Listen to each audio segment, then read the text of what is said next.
An excruciating pain during menses can be adenomyosis. We all are aware of it.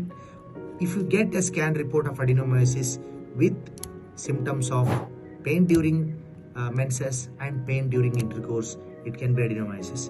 And the good news now is that we are able to treat adenomyosis without surgery. Yes, under ultrasound and laparoscopic guidance, we are doing microwave ablation for adenomyosis with fantastic results.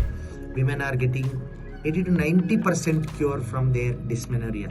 So friends, do discuss with your doctor about adenomyosis treatment and a non-surgical method of treating adenomyosis, that is microwave ablation. Be happy.